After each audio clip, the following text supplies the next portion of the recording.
Vi i Coop Norge jobber for at det å være ny hos oss, det skal være en god opplevelse. Vi ønsker nemlig å være best på onboarding.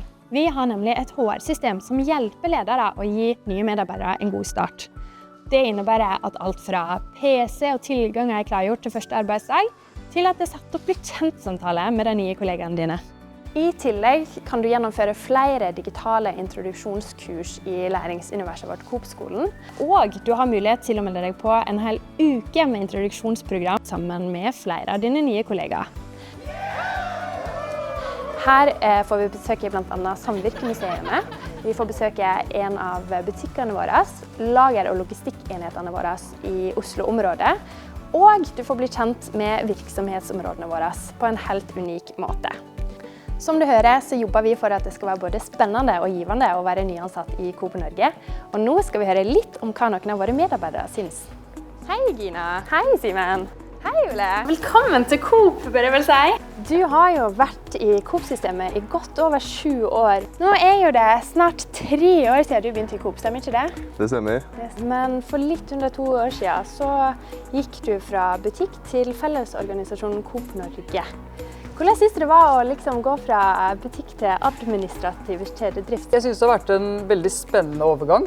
Nå har jo du vært i Coop i omtrent en måned. Hvordan synes du onboardingen har vært? Jeg kom inn i et team som var veldig sterkt, med mye kompetanse, men også et veldig åpent team som lot meg komme meg inn og få lov til å sette mitt eget preg veldig tidlig. Ja, det har vært kjempebra. Så jeg fikk veldig god støtte, og det hjalp jo veldig mye på overgangen. Så jeg vil jo si at det har vært en fantastisk overgang. Du var jo også blant en av de første kullene som opplevde introduksjonsuka for nyansatte. Stemmer. Hva synes du om det? Det var jo omfattende da jeg fikk være med på introuke. Veldig bra. Hvor vi fikk besøke litt ulike lokasjoner, tilbake til røttene og se Samvirkemuseet, men også så absolutt tilbake til nåtiden oppe på Selog med helautomatisert lager, og ikke minst da få presentert de ulike områdene i Coop. Veldig bra måte å bli kjent med Coop sine verdier og nye kollegaer, og mange av de har jeg fortsatt god kontakt med i dag. Til tross for at du ikke jobber med deg i samme avdeling? Ja, tverrfaglig. Spesielt fint å få lov til å bli kjent med litt andre folk på huset som også er nye.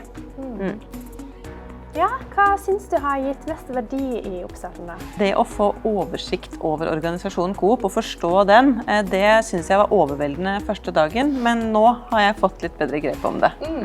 Ja, du var jo litt inne på det, men hvordan synes du har blitt tatt imot da, av gjengen her i Coop Norge? Nei, jeg synes jo mottakelsen har vært egentlig helt fantastisk, hvis jeg skal si det sånn. Jeg kan jo ikke si noe annet enn veldig bra, men det har det vært. Min bakgrunn fra butikk, for det var et stort ønske fra Skjeve-administrasjonen ellers at vi skulle utnytte det.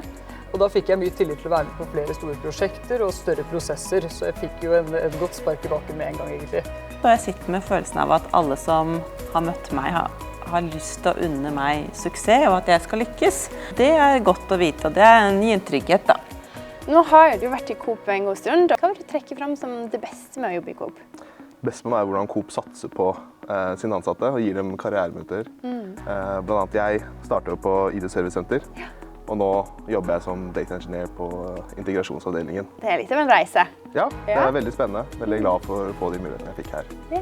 Etter bare 1,5 år som kjedekoordinator for Coop Prix, Coop Marked og Matkroken, så gikk jo du nylig over i en ny rolle som leder for drift og opplæring, stemmer ikke det, for samme kjedene? Hvordan var den overgangen? Jeg har kommet inn i en situasjon hvor jeg er veldig heldig med at Coop har gode programmer for å hjelpe sånne som meg inn i slike stillinger. Det var jo ikke lange tiden fra jeg fikk tilbud om stillingen til jeg plutselig var med i lederutviklingsprogrammet, til jeg plutselig var med i Unge Talenter-programmet til Coop, og i tillegg til å få en egen mentor som skal hjelpe meg med veiledning og rådgivning. Det kommer til å være ekstremt verdifullt for meg i tiden som kommer fremover. Det er jeg helt sikker på. Hvordan vil du beskrive kulturen i Coop Norge da? Ja, den vil jeg si at er nedpå.